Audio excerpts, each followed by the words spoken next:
Brady was weird. Brady had two of these crazy jumps. So I started getting back in the hobby in like 2013, and you could get Brady autos for 200-300 bucks. Contenders. I remember the first time I spent 2,000 bucks on a card. It was his 9-10 contenders.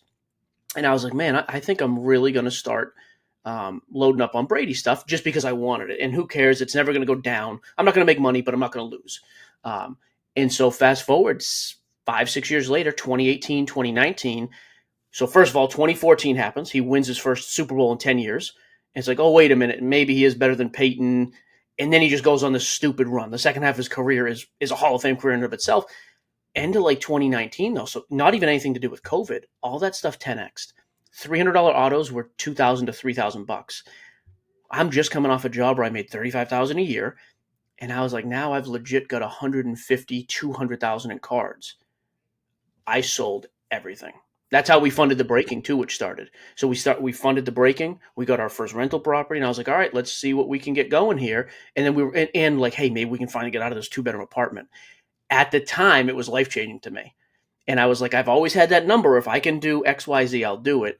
Fast forward to now, though, me and my wife have literally been talked about it. No joke, last night with good friends of ours. But people I talked to are like, hey, there's some real things happening with big money in real estate and finance.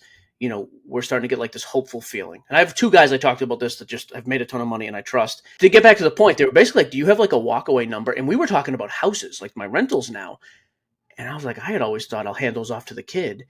But yeah, if things got weird and there was a bubble again, and I took it a step further, I was like, not just that. I would sell, has to be a certain number, but I would get rid of literally everything you see except for the stuff on my shelf, which is, there's maybe 10,000 bucks back there, just stuff I like. I would, though. There's a number where I'm almost 40. If it's a total walkaway number for me, I'm in. It would have to be that, though, and I'm not going to piece it out like I did before. Like, oh, I sold 7 big Bradys, I kept 3. If I'm doing it, I'm all out, and then I'll sneak back if things dip and come back in. But I've had opportunities to do it, and I haven't. And I will say, I think I made the right choice of like holding on to it. Because and then too, like even to your point, like realistically, I give you 150 today, Adam. Does your life change? I mean, I'm not trying to say like because we're wealthy and brag. It has nothing to do with that. But like legitimately, like cool. It'd be great to be. Oh, I don't have a mortgage anymore. Like great, but like you're still getting up to work tomorrow.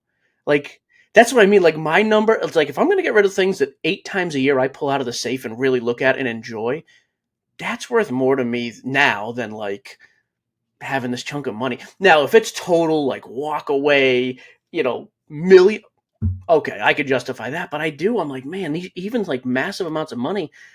I'm like, I don't know. I kind of just want the card, and I would sit there and think, and I do this. I will sit there and think about these cards. You would sit there and think about that Curry when you have like a random thought one night.